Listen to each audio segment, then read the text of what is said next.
Hello, my name is Jeremy Miller. I'm the Director of Engineering and Mechanical Simulation, and today I'll be presenting new features that mechanical simulation has added to the CarSim, TruckSim, BikeSim, and SuspensionSim product family. Mechanical simulation started out of the University of Michigan Transportation Research Institute. We've been a private company since 1996. We're headquarters in Ann Arbor, Michigan, and we provide products to over 100 OEMs and Tier 1 suppliers, over 250 universities and research institutes, and we have over 5,800 active users. We have customers in over 60 countries, and we have a network of global agents that are able to provide international sales and support. Mechanical simulation has been providing engineers with vehicle simulation tools for every step of the product design process. So we have our solvers, which have been based on published peer-reviewed work. They produce precise, accurate, high-fidelity results. It's been validated over years of working collaboratively with OEMs and research institutes. We are a leader in computational efficiency.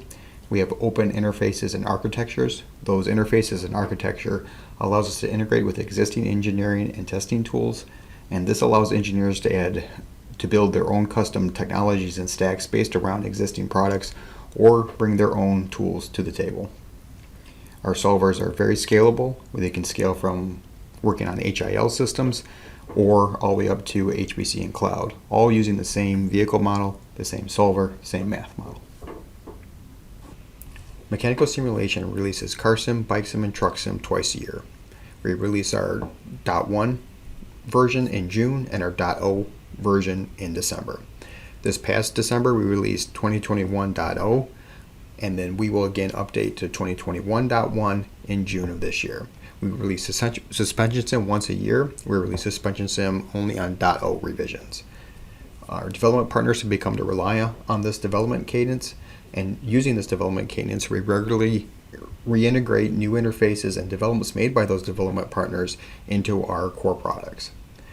We support development partners' interfaces on a vast majority of our supported platforms, of which we currently have 11, Windows being the most obvious and commonly used, but we also support Ubuntu and CentOS Linux, and we support 8 RT systems.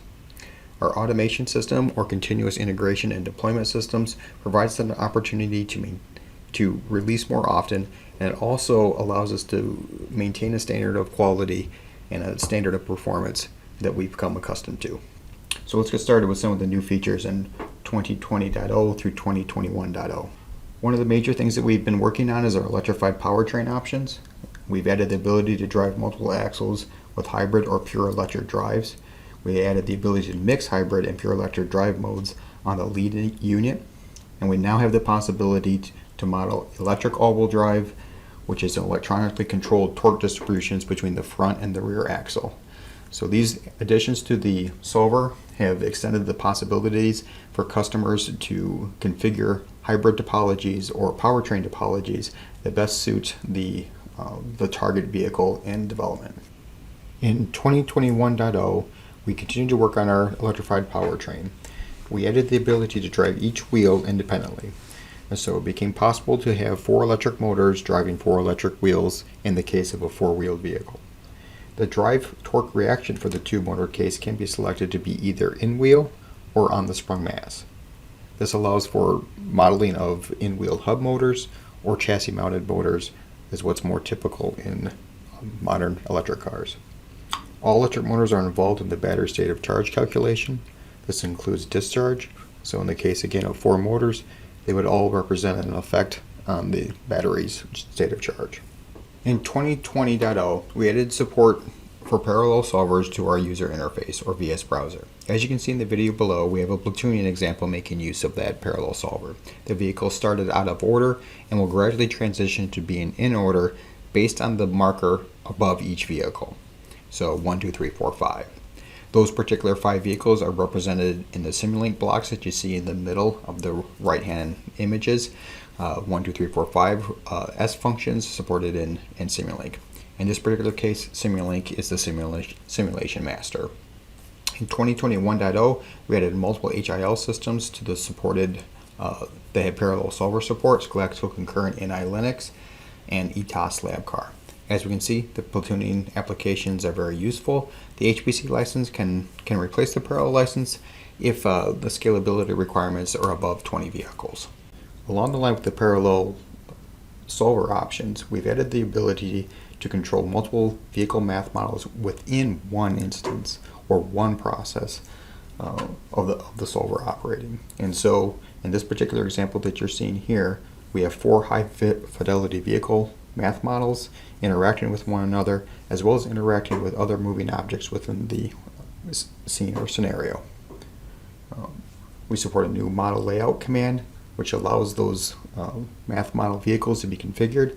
And so in this particular case, we have 4 vehicles, each with independent suspensions front and rear. Unlike parallel solvers, multiple vehicles does not require a third-party simulation master. So you don't need Simulink to run this particular example. You just need CarSim or TruckSim. This particular feature can be combined with the parallel solver license or the HPC license. And so in the case that I previously showed, if you had 5 parallel solver licenses and you had the multiple vehicle license, you could set up a scenario where you had 5 processes running a total of 20 high fidelity vehicle models. Starting in 2020.0, we've also been trying to extend our user interface to make it easier to upgrade to the latest versions of CarSim, TruckSim, BikeSim.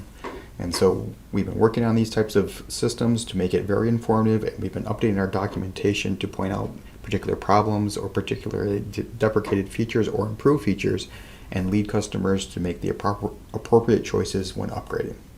One of the things that we did to try to identify those areas is we added the concept of an orange link. And as you can see on the slide here, we have an orange link that points to a deprecated screen where you can easily identify this when viewing the screen.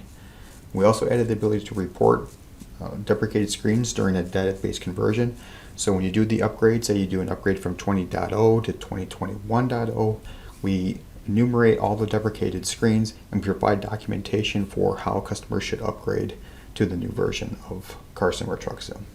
This gives us a clear policy moving forward, and items that are deprecated are planned to be removed after 2 releases. This should give enough time for customers to identify those particular cases and make the appropriate actions based on the documentation and tooling I just described. We continue to update SuspensionSim. In 2020.0, we added the SAE-defined leaf spring approximation. This example comes with a technical memo, and we only support jounce for the kinematics. We also added an example for recirculating ball. Viewing these 2 examples, we identified some areas within the solver where we can improve its accuracy. And so in 2020.0, we provided those accuracy improvements. In 2020.1, we added the new visual steering axis to the VS solver. This is a new suspension component that we added to the math model. There's no fixed axis to describe the kingpin inclination. There's a double ball joint either on the upper and or on the lower control arm, which describes an instantaneous axis that the wheel carrier rotates about. And so that particular instantaneous axis is given by the linkage geometry. We modeled this virtual steering axis first in SuspensionSim 2020.0. Based on that model, we were able to develop the native component for the solver.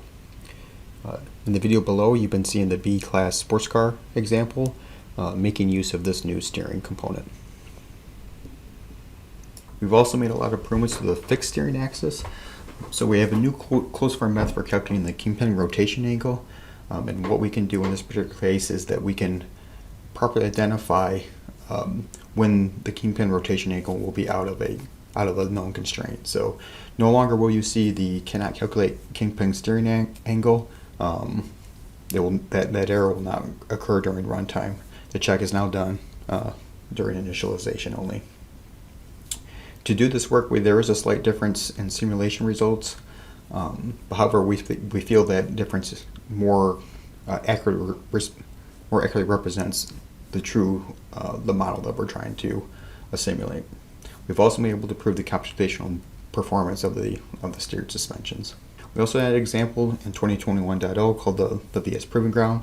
The Proving Ground is a very large scene that is shipped with CarSim, and you can place vehicles using the scene builder on particular locations within the Proving Ground and do some basic VDA area or vehicle dynamics area testing. So we have these particular areas: the 5 mile circle, hill grades, split mews on hills and flat surfaces, rough roads, a long straight, a skid pad, handling course, and an urban intersection. As I mentioned, the scene and the title is shipped with the VS Scene Builder and with the VS Driving Sim. We also worked on improving some of our VS Solver driver model features, and so we added a couple different parameters that allow for better control of that driver model. The first being init current path sweep. That particular option is especially useful when the driver model switches its path. It finds the station value with a minimal lateral offset to the new path. So that's especially useful when doing, say, a highway merge or other types of scenarios where you're switching paths. We also added a couple different parameters that allow customers to place the driver model reference point laterally or longitudinally from the lead unit. So by doing so, you can do the example that's shown in the video here, where the truck starts off with the driver model preview point ahead of the truck drives forward, and then switches the preview point to be behind the truck, and then it backs into the location using a lateral offset change to the preview point.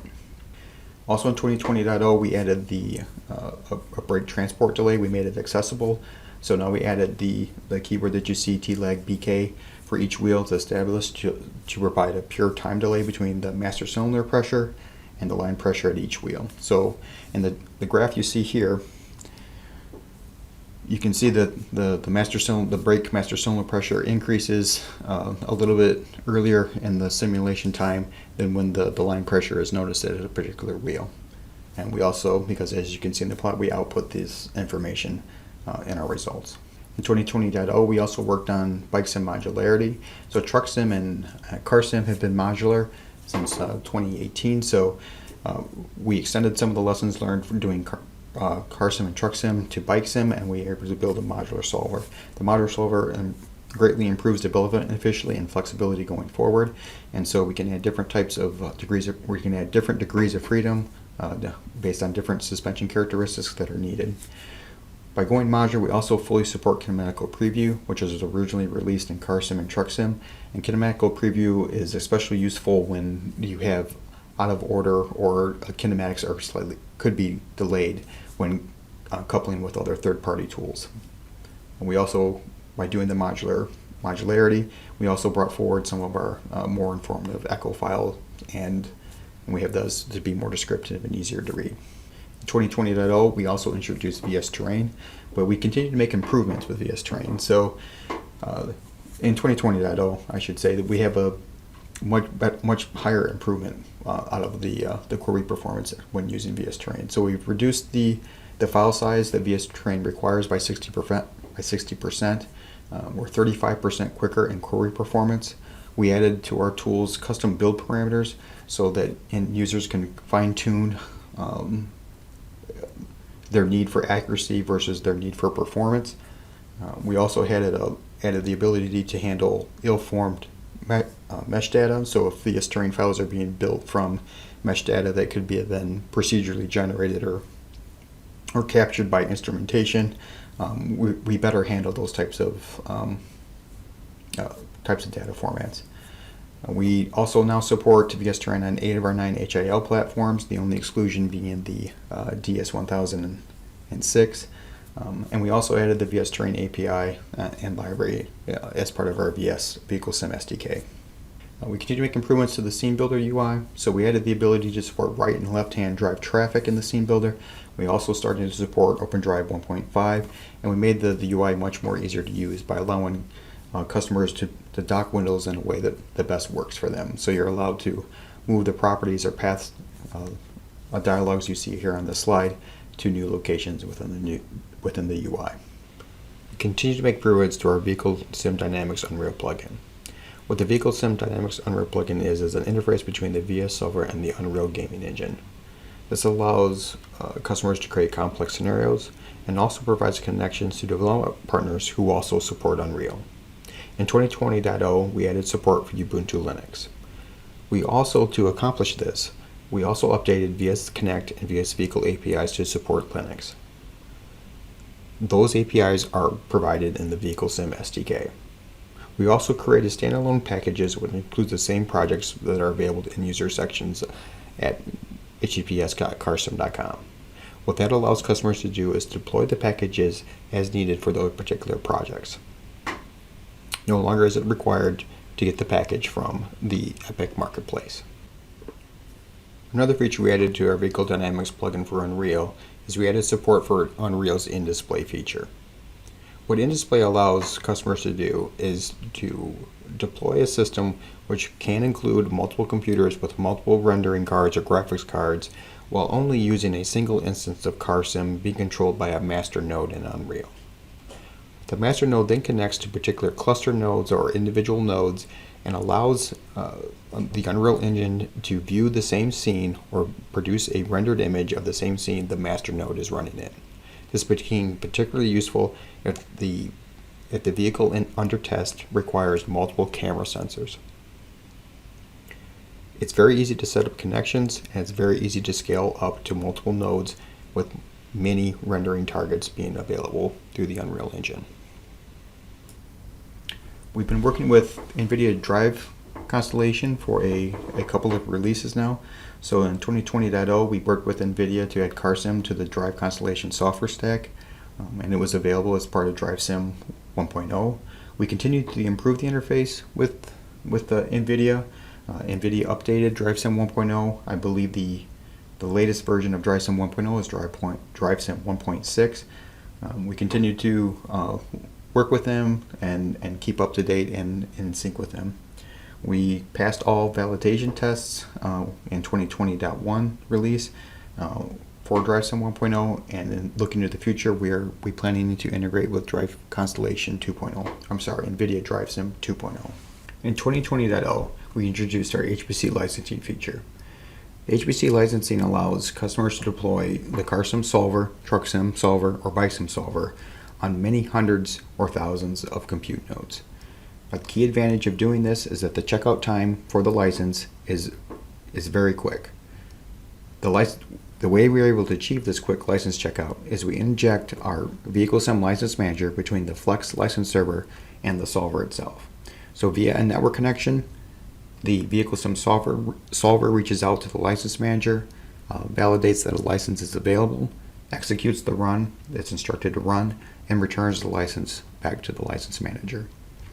This efficient management of license counts allows people to build on-demand services where they can scale up the number of simulation instances being used as they see fit. This is especially useful when sharing HPC compute resources with other teams within a particular organization. We continue to expand on our Linux support. In 2021.0, we added support for BikeSim on Linux. All the features that are supported on TruckSim and CarSim on Linux are also supported with BikeSim. This includes HPC licensing and VS Visualizer on Linux. Our currently supported Linux platforms are Ubuntu 16, Ubuntu 18, and CentOS 7. In addition to this BikeSim support, we also made our FMU generation support deployment on both Windows and Linux from a single FMU instance. So this is particularly useful for organizations that are using model-based design and have the requirement of deploying that model on multiple or on different operating systems, in particular Linux and Windows. In 2021.0, we continue to add additional support for RT platforms. The most significant change we made is supporting the Linux operating system now supported on the DSpace platforms. We also have attained the latest DSpace and NI hardware, and this allows us to integrate it into our testing and validation processes. This is essential for doing on-site support with the actual hardware and essential for remote diagnostics of issues, as we've all come accustomed to recently. We continue to update to the latest software tools provided by these vendors and their supported platforms, and this keeps us relevant and using those latest tools to help with the deployment and automated deployment of the CarSim model to these HIL systems. Building on the modular BikeSim solver I spoke about earlier in the presentation, we've added the new ability to bend and twist the rear swing arm on BikeSim. As you can see in this exaggerated example, as the KNC machine applies a lateral force to the rear wheel of the bike's rear tire, there is also a twisting motion that produces a moment for which the wheel rotates about. And this is the effect that was built in invoked by the component suffix flex. Again, this is an exaggerated example meant to demonstrate the new feature. This is not a realistic example that should be used in production models.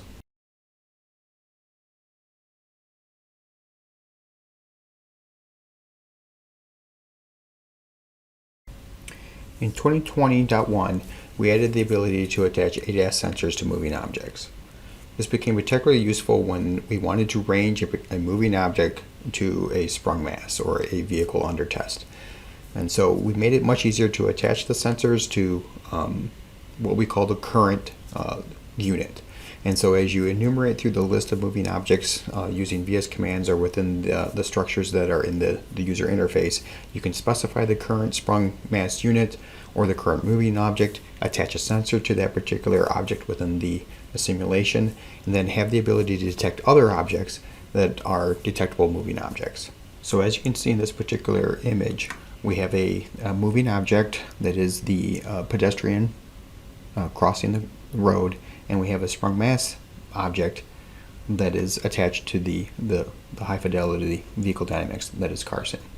And so you can see the yellow line reaching out to the bumper here on the car, and you can see the sensor on the car ranging to the pedestrian. This allows both of these numbers to be produced while the simulation runs, and you can set up test cases for measuring those and scoring those in a particular fashion that is of interest. We also updated some of the events, and we made the options. We added options added specifically for vehicle index, especially useful when using multiple vehicles. This is something that I spoke about earlier. We added the ability to add 4 multiple vehicles for a particular instance of the solver, and so being able to reference which vehicle should have the event being triggered is particularly useful for those dynamic scenes that you may want to produce. We also have the ability for procedures to link each other. So you can have multiple procedures in a chain and call them one after another, producing a set of tests. In 2020.0, we added some optimization examples. There's 2 driver control parameters that we optimize for: speed curve length and T preview constant. Speed curve length is the speed in which we look at along the curvature, and T preview constant is how far in time we look ahead for a particular preview point. These two parameters are fed into our driver model, and then we optimize those 2 parameters to get a more performant steering behavior from the driver model. So we included two new examples in 2020.0. One using compass search, which basically perturbs the 2 parameters, either adds or subtracts a delta, and tries to find the best parameters for the particular optimization goal, and using fmin search from MathWorks MATLAB software. As you can see in this particular video, the red car is much more aggressive in its steering controls than the blue car, and it's producing a faster lap time than the blue car is. Implementation of the examples pointed us towards a need for a smoother path implementation, in particular the curvature output that comes out of the solver. And so we made some improvements to the solver to help facilitate examples such as these. In 2020.1, we added a Eurocap example to CarSim. The 2020.1 ADAS sensor features that I spoke about earlier, and where we attach sensors to moving objects, facilitated the development of this example. We also added a Eurocap testing target, an adult and a child, and these combination of new additions allowed us to build this example. As you can see, the red car on the left of the screen is increasing its initial speed higher and higher and higher, and getting closer and closer to the pedestrian target, to a point in which it actually fails the Eurocap test. The white car, the video on the right, is under test as well, and the child pedestrian is obscured by the vehicles parked on the right-hand side of the road. The vehicle under test detects the child and applies emergency braking to avoid collision. Again, we increase the initial speed of the white car for each particular run. This induces a lower and lower score for Eurocap testing using linked procedures that I had mentioned earlier. So each one of these procedures is linked to one another, and they're executed serially, as you can see. Building some of the other ADAS features we've added to CarSim and TruckSim over the past few releases, we decided to build an example that consolidated all of the ADAS and AV features that we had into a single example. This allowed us to build a compelling example which demonstrates lane keep assist, active cruise control, and automatic emergency braking onto a single vehicle. As you can see in this video running on the slide here, the vehicle under test is detecting vehicles to its right using the blind spot monitoring. It's using lane keep assist to maintain itself in the center of the lane, and it's using ACC and automatic cruise control to maintain a safe distance to the white vehicle in front of it. During the braking maneuvers that just occurred, automatic emergency braking was activated to keep the vehicle from colliding. These examples introduced some interesting research on where we're looking into steering avoidance maneuvers and other types of advanced ADAS controls. In 2019.1, Mechanical Simulation released its first version of the VehicleSim SDK. What the Vehicle SDK is a software development kit used to simplify the use of VehicleSim APIs. It's particularly useful to software developers that want to integrate CarSim or other types of APIs that we deliver to support the implementation of CarSim into existing tool chains or with other tools. We also use the SDK to work with development partners, and many cases have been demonstrated where our SDK has been essential in getting ourselves integrated with those particular development partners. In 2020.0, we added Linux versions of VS Connect API and VS Terrain API. We also added the BikeSim modular solver. In 2021.0, we upgraded to the Linux version of the BikeSim solver. We continue to update the SDK with the latest APIs that we use for our own internal development. So the APIs that you see in the SDK are the same APIs that we use to develop the user interface, access to the database, the visualizer, and all the components that you see within the CarSim, TruckSim, BikeSim, or SuspensionSim software stacks. We continue to integrate with many development partners. This slide shows a short list of some of our most commonly used partners. Nvidia rFactor Pro, MATLAB, AV Simulation Scanner. We're doing updates with TAME and TAS tire models. We continue, as this presentation has shown, to upgrade our Unreal interface. We've also been working with Carla, and we should be seeing a new production interface from that team. And we have also worked with MonoDrive. So we continue to use products like the SDK and the APIs provided in the SDK to work with these partners, to integrate with their interfaces and provide seamless solutions when customers choose to work with one of their partners. We continue to work on a series of online materials to help new users and expert users learn more and more about CarSim. And so we've improved our CarSim.com website to make it easier to navigate our website. We've added 26 instructional videos in 2020, and we continue to add more in 2021.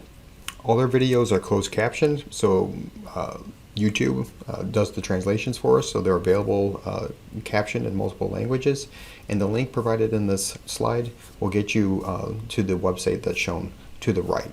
And so we have quite a list ranging from everything from installing CarSim to making use of some of the advanced ADAS features, VS commands, Unreal plugin, a vast library of informational videos. So that concludes my presentation. I want to thank Virtual Mechanics for giving me the opportunity to speak with you all today. And please visit their website at carsim.jp, or you can visit our website at carsim.com. Again, thank you.